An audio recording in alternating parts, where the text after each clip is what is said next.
Et voici le chevalier orange.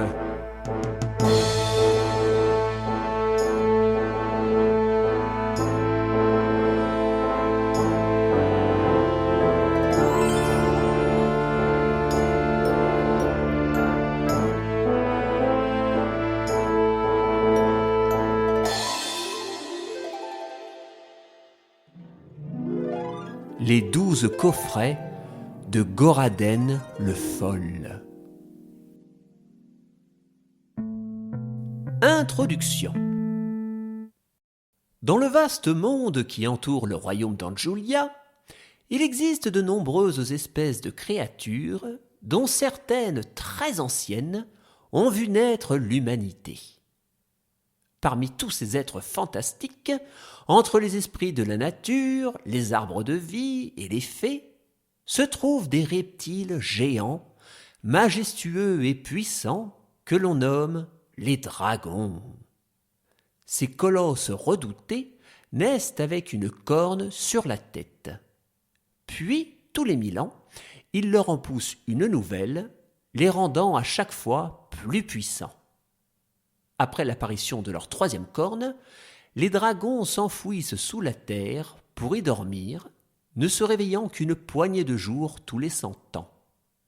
Enfin, lorsque leur 4e corne arrive, les géants d'écailles plongent dans un sommeil si profond qu'ils ne s'en réveillent jamais. Ils disparaissent alors lentement en se fondant dans la terre, ne faisant plus qu'un avec la nature. À l'endroit où un reptile géant s'endort pour toujours, pousse un arbre que l'on nomme un dragonnier.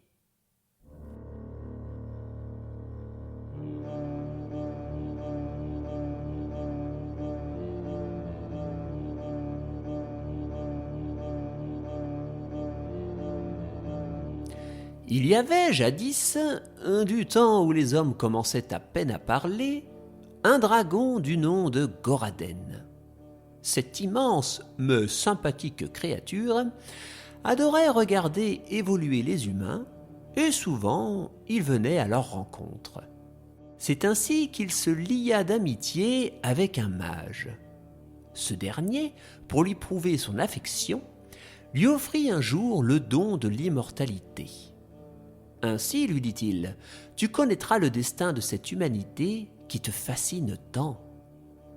Le dragon Goraden vieillit donc aux côtés des hommes pendant des centaines puis des milliers d'années. Comme tous les dragons, il entra dans un profond sommeil après l'apparition de sa 3e corne. Mais lorsque la 4e corne arriva, grâce au cadeau de son ami le mage, il ne se mêla pas à la nature pendant son long repos. Au contraire, plus de 1000 ans plus tard, il se réveilla avec 5 cornes. Et c'est alors que le cadeau se transforma en malédiction.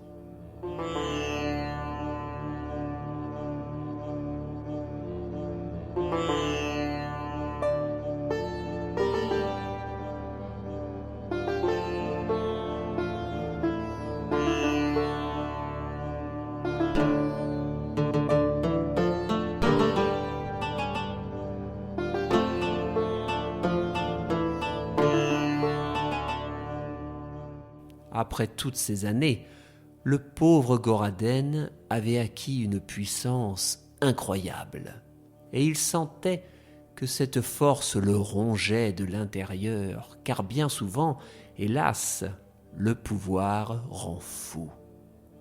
Il prit conscience que d'un souffle, il pouvait anéantir des centaines de vies, et l'idée le fit cruellement sourire tout en l'effrayant.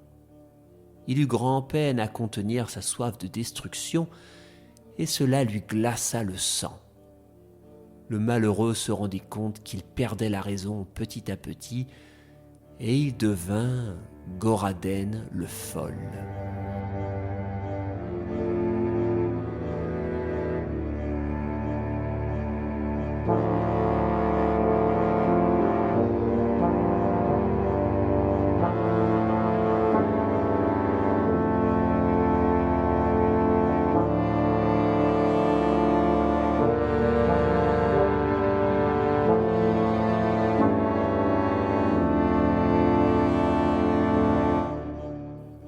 il allait s'assoupir de nouveau. Et à son réveil, plus de 1000 ans plus tard, il serait encore plus fort et encore plus fou. Ses ailes immenses allaient assombrir les terres des royaumes des humains, anéantissant toute trace de vie et d'espoir sur leur chemin, condamnant le monde à une lente agonie. Et ça, ce n'est pas très sympa. Heureusement, il existe des héros toujours prêts à aider. Vous les connaissez, ces héros dont je parle. Un jour, ils sauvent un chaton coincé dans un arbre, et le lendemain, hop hop hop, ils sauvent le monde. Alors écoutez donc l'histoire de ce chevalier qui ne sait pas encore que le destin de toute l'humanité est entre ses mains.